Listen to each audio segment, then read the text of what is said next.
Good morning student, स्वागत है आप सबका हमारे यूट्यूब चैनल युरदीक्षा एजुकेशन पे।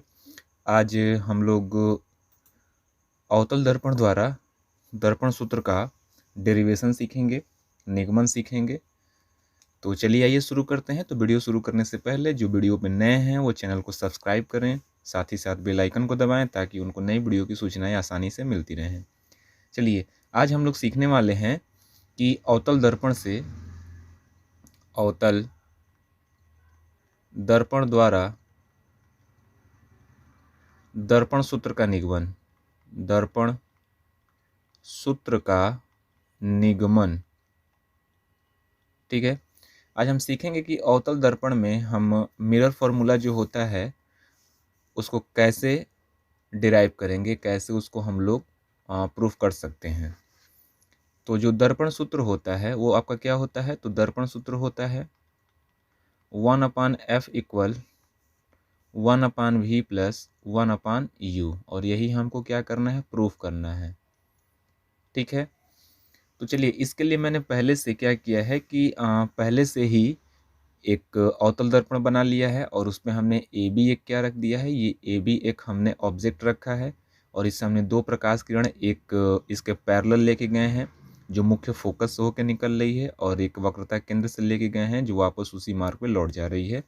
ठीक, और इसका जो इंटरसेक्शन पॉइंट है यानी यहाँ पे जहाँ आपस में दूसरे को प्रतिच्छेदित कर रही हैं वहाँ ये इमेज का फॉर्मेशन कर रही हैं। ठीक है, तो अब हमने क्या किया कि हम अब इसी पे दो फार्मूला बना करके दो ट्राइंगल ले करके इसको प्रूफ करने की कोशिश करेंगे। चलिए आइए देखा जाए। तो ऐसा किया जाए, पहले एक हम यहाँ पे परपेंडिकुलर डाल के एक ऐसा करते हैं कि इसको पीडीएस बना देते हैं। तो आप सबसे पहले ले लीजिए एक त्रिभुज ए, ये वाला त्रिभुज ए बी सी, ये वाला ले लीजिए। ठीक है, और उसके बाद त्रिभुज ले लीजिए ए डैश बी डैश सी को, ये वाला। देखिए ये वाला एक त्रिभुज ले लीजिए आप और एक ये वाला त्रिभुज ले लीजिए। ठीक, इसको आप ले लीजिए। तो हमने क्या किया, लिखा त्रिभुज ए बी सी तथा त्रिभुज ए डैश बी डैश सी में हमने क्या किया, पहले दो त्रिभुज लिया, एक लिया है ए बी सी और एक लिया है ए डैश बी डैश सी वाला, ये वाला। इसमें यदि हम लोग देखें तो यहाँ पे ये वाला जो एंगल है, ये वाला एंगल आपस में बराबर है। कैसे भाई? तो वर्टिकली अपोजिट एंगल से यानी शीर्षाभिमुख कोण से। और ये वाला और यहाँ का ये वाला ये भी बराबर है। कैसे भाई? तो समकोणिक त्रिभुज है। ठीक है, तो हम लिख सकते हैं जिसमें एंगल ए बी सी बराबर है angle A dash B dash C से। कैसे बराबर है? तो ये समकोणिक है, यानी कि समकोण त्रिभुज है, समकोणिक है। अच्छा, दूसरा हम देखें तो हमारा ए सी बी, ठीक, जो किसके बराबर है? A dash C B dash के। एंगल ए सी बी बराबर है angle A dash C B dash के। अच्छा, कैसे बराबर है? तो ये वर्टिकली अपोजिट एंगल है यानी शीर्षाभिमुख कोण है, शीर्षाभिमुख कोण से। ठीक है, अच्छा, जब दो त्रिभुज में या फिर एक त्रिभुज में दो कोण बराबर हो जाते हैं तो तीसरा तो अपने आप कोण पता चल जाएगा। जैसे मान लीजिए कि हमारे पास ये एक त्रिभुज है, त्रिभुज ए बी सी। हमको ये वाला एंगल मालूम है कि 90 डिग्री है और इसको हमने मान लिया कि थीटा है, तो जाहिर सी बात है कि ये वाला जो एंगल होगा वो 90 माइनस का थीटा हो जाएगा। वैसे ही यदि एक और त्रिभुज है जिसमें ये 90 डिग्री है और ये थीटा है, दैट्स मीन यदि ये पी क्यू आर है तो ये दोनों त्रिभुज आपस में क्या हो जाएंगे? बराबर हो जाएंगे। कैसे बराबर होंगे? तो सिमिलर ट्राइंगल की प्रॉपर्टीज से, समरूप त्रिभुज की प्रॉपर्टीज से। समरूप त्रिभुज की प्रॉपर्टीज क्या होती है?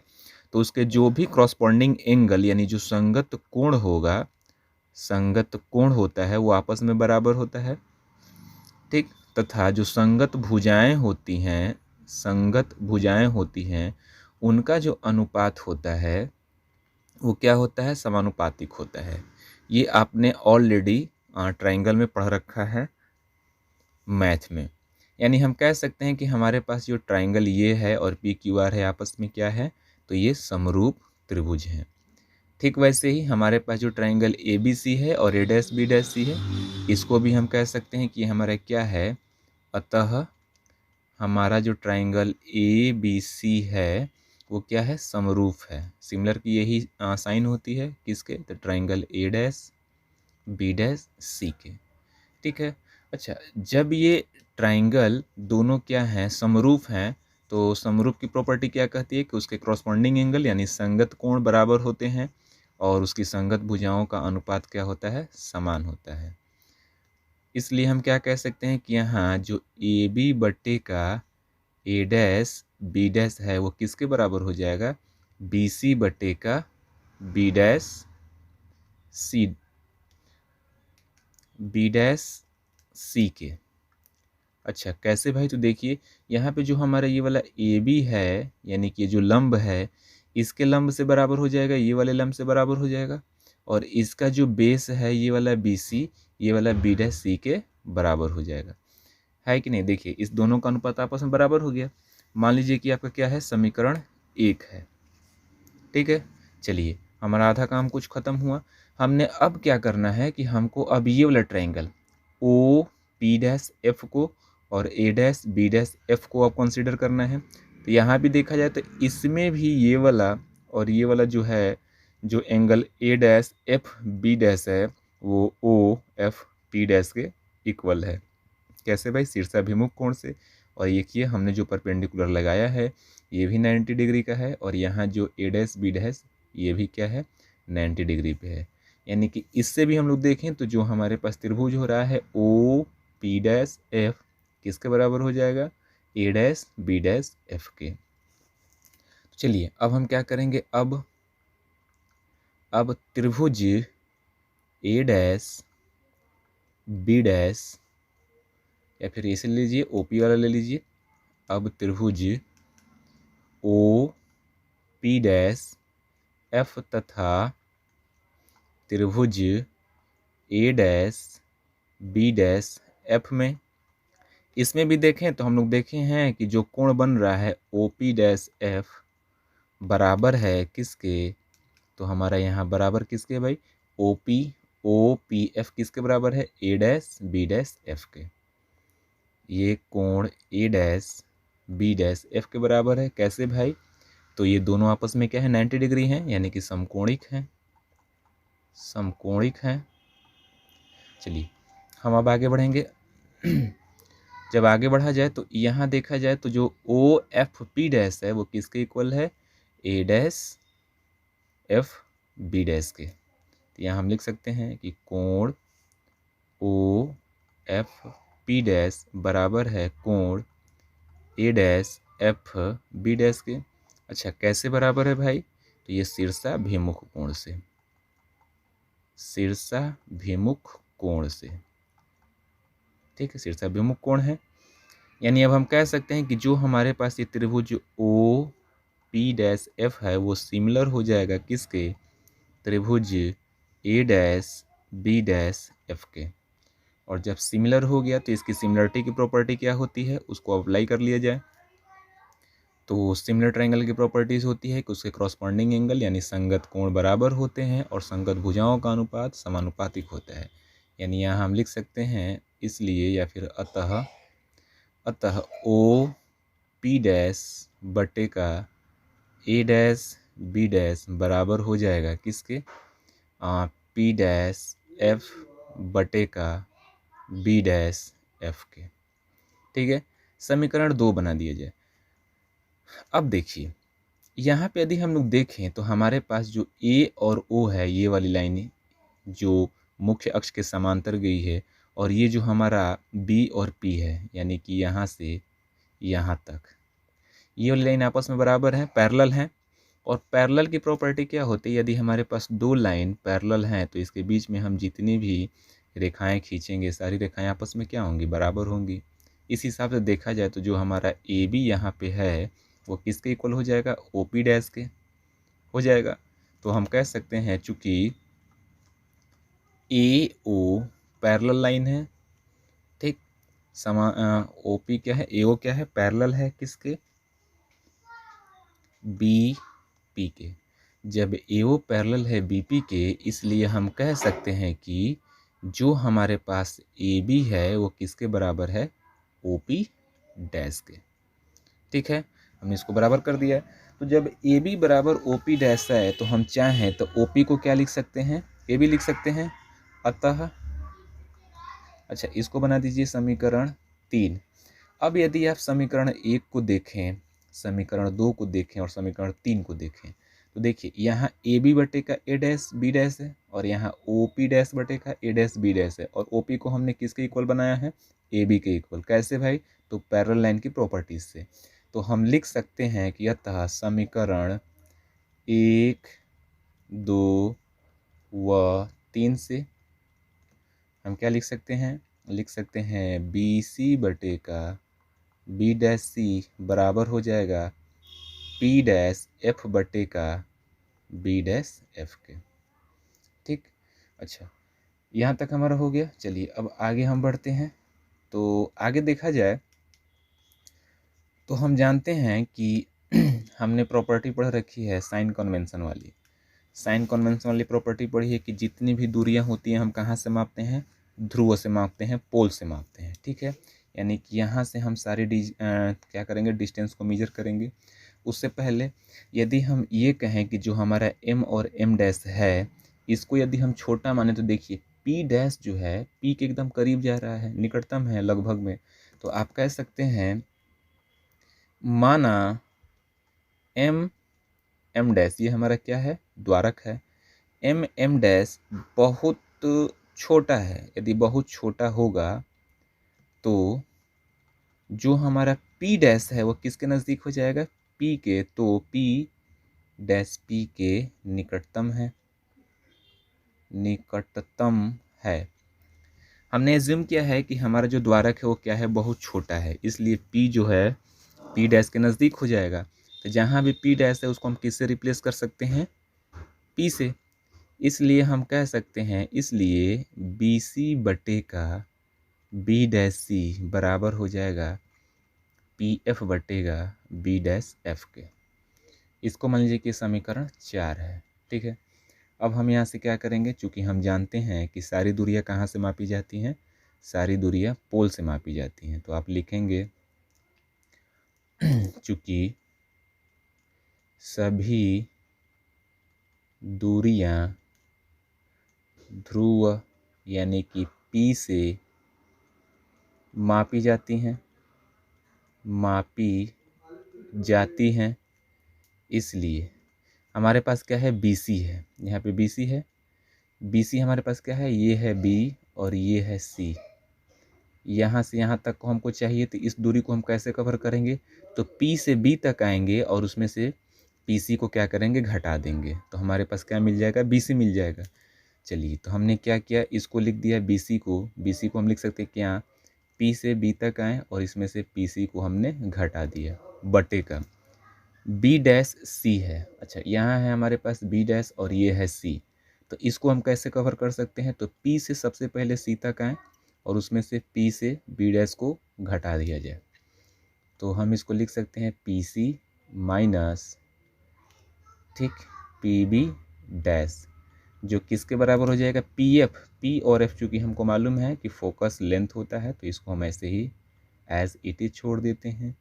और हमारे पास क्या है, B डैश F, ये है हमारे पास B डैश F। अच्छा, B डैश F को कैसे लिया जा सकता है, तो P से पहले B डैश तक आया जाए और यहाँ से PF को माइनस कर दिया जाए। तो हम लिख सकते हैं PB डैश माइनस PF। चलिए, अब हमारा ऑलमोस्ट सारा काम ख़त्म हो चुका है। अब हम यहाँ पे क्या यूज कर लेंगे, साइन कन्वेंशन यानी कि चिन्ह परिपाटी। चिन्ह परिपाटी से अच्छा, चिन्ह परिपाटी से हम जानते हैं कि जो हमारे पास यहाँ PB है, P और B ये क्या है, वस्तु की दूरी। ठीक, यानी जो हमारे पास PB है वो क्या है, वस्तु की दूरी है। अच्छा, वस्तु की दूरी अवतल दर्पण में क्या होती है, माइनस का U।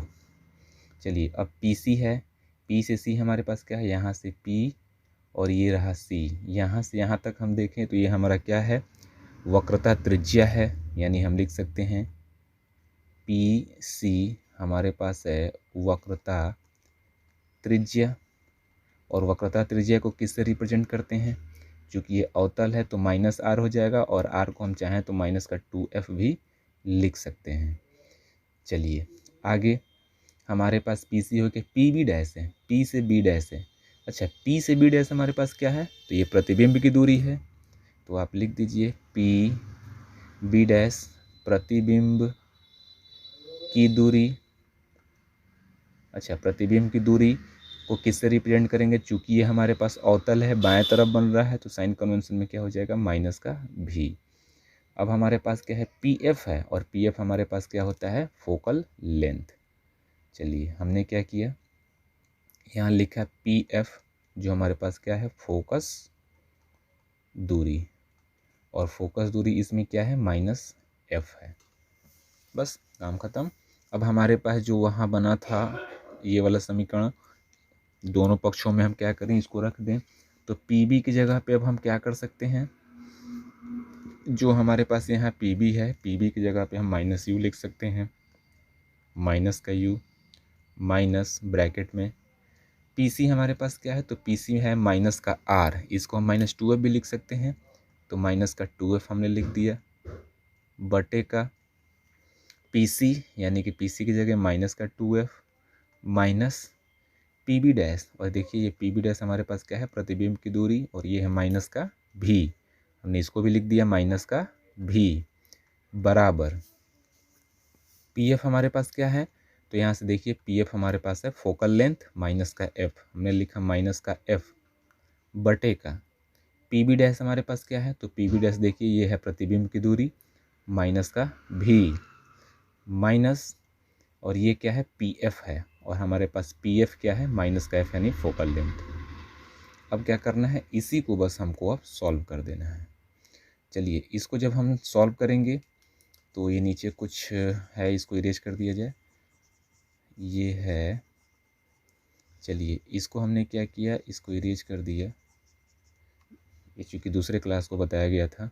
चलिए तो हमने क्या किया, इसको जब आगे सॉल्व किया, इसको यहाँ से लाइन बना दे, तो हमारे पास माइनस के साथ इस ब्रैकेट को ओपन किया जाए तो ये हमारे पास हो जाएगा माइनस का u प्लस 2f बटे का माइनस का 2f प्लस भी, बराबर माइनस का f बटे का माइनस का भी प्लस का f। क्रॉस मल्टीप्लाई हो जाए, क्रॉस मल्टीप्लाई करेंगे किसका, तो ये हो जाएगा माइनस का u इंटू दोनों पक्षों में, दोनों पदों में माइनस का u प्लस एफ, और फिर प्लस 2f से प्लस 2f, दोनों पदों में भी प्लस का f। देखिए है बहुत आसान, लेकिन इसमें इतना कैलकुलेशन है कि आप थोड़ा सा कन्फ्यूजन में पड़ेंगे तो ये आपको दिक्कत में डाल देगा, नहीं आएगा। ठीक, अब हम इसको क्या करेंगे, बस सॉल्व कर देना है, बाकी आपका आंसर अपने आप आ जाएगा। जब इसको हमने सॉल्व किया तो माइनस का यू से माइनस भी में क्या करेंगे, डिवाइड करेंगे, सॉरी मल्टीप्लाई करेंगे, ये माइनस यू का भी में, तो ये क्या हो जाएगा, प्लस का यू भी, माइनस यू का प्लस एफ में तो माइनस का यू एफ, और प्लस 2f का माइनस भी में तो ये हो जाएगा माइनस का 2f भी, और प्लस 2f का प्लस f में तो ये हो जाएगा प्लस 2f स्क्वायर, बराबर माइनस का f का माइनस 2f में तो ये हो जाएगा प्लस 2f स्क्वायर, और माइनस f का प्लस भी में तो ये हो जाएगा माइनस f भी। यहाँ से यदि हम लोग देखें तो देखिए प्लस 2f स्क्वायर और ये 2f स्क्वायर आपस में कैंसिल हो जाएगा।